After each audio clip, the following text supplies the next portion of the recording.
episode of Accessibility. I'm your host Laura. I'm a white woman with bright blue hair, shaved on one side, wearing a plain black dress. Officially revealed during PlayStation's E3 adjacent State of Play presentation, Street Fighter 6 is the latest in the Street Fighter series.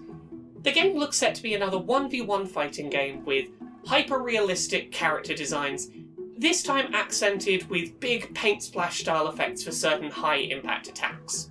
While very little information about Street Fighter 6 was actually revealed in that initial reveal trailer, outside of a little look at the art style and some of the starting roster, one of the more interesting things that's come to light since then is the addition of a simplified control scheme called Modern Mode.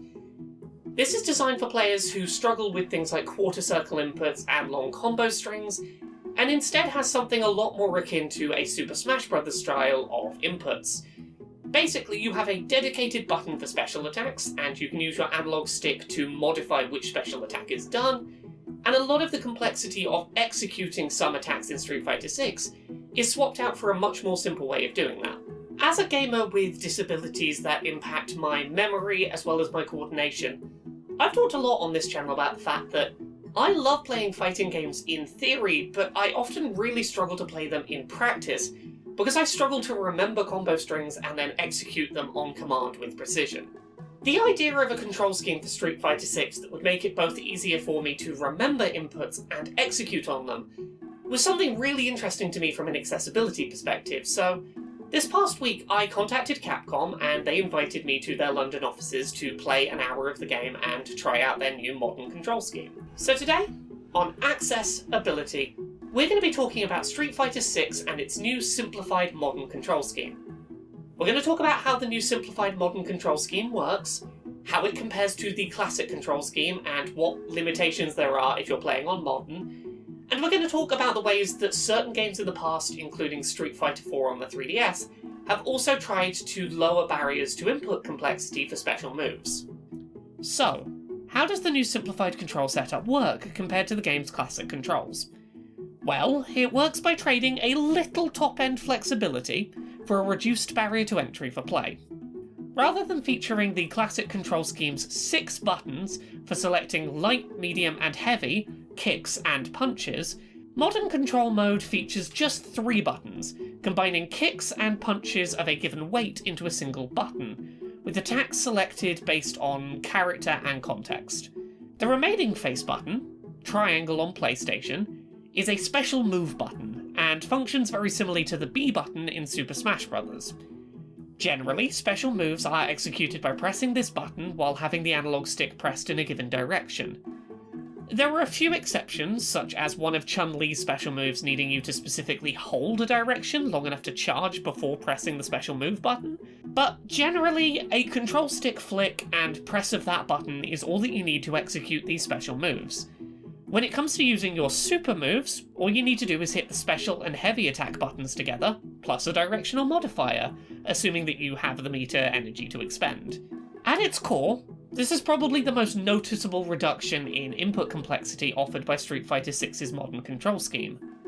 Gone are the quarter circle inputs, gone are the complex multiple button input strings, replaced instead with a simple control scheme that basically functions the same from one character to the next.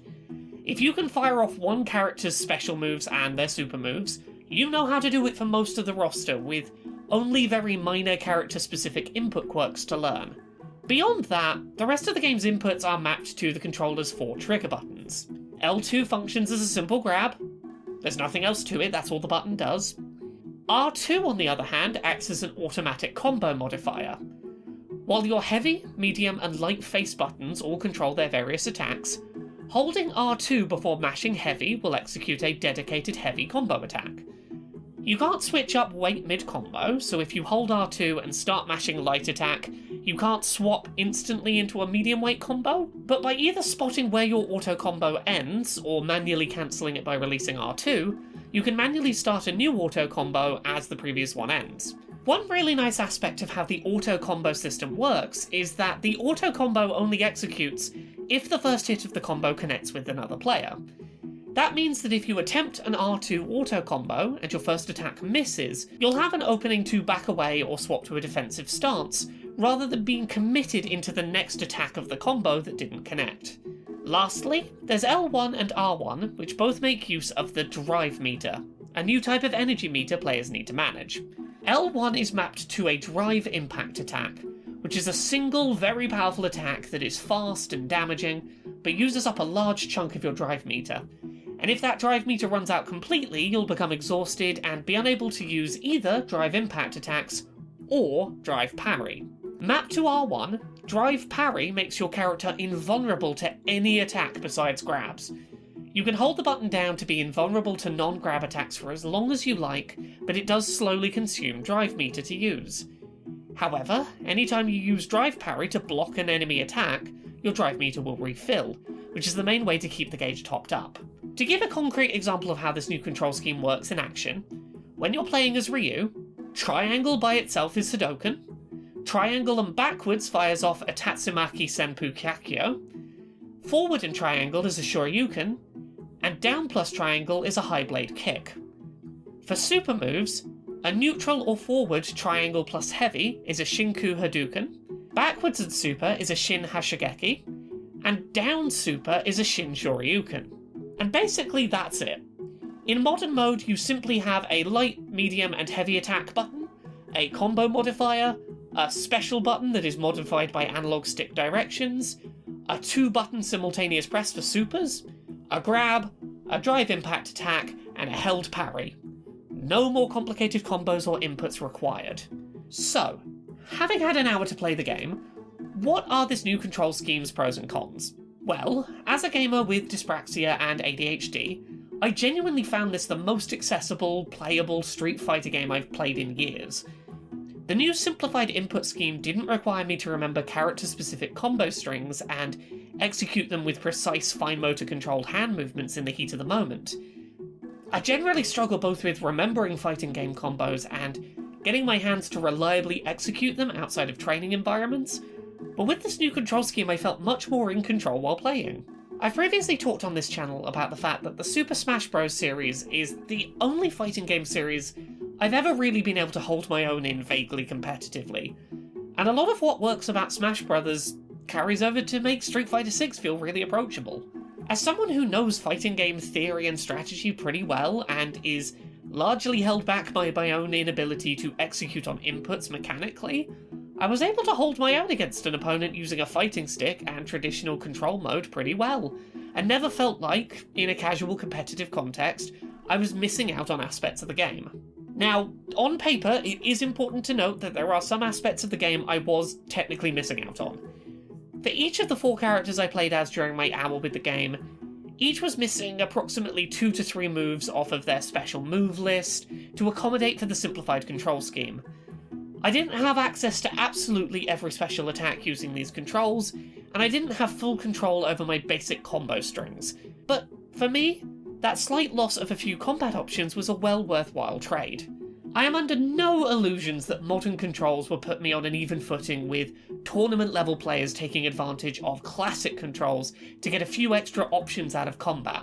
But for regular play against average players, I felt a lot less like I was frantically button mashing, and a lot more like I was making calculated choices about which moves to use in combat. I may not have been playing with the full suite of moves, but every move I used was deliberate and reliably executed when I needed to, and that meant I was able to have a lot more fun and play a lot more competitively than I would have done otherwise.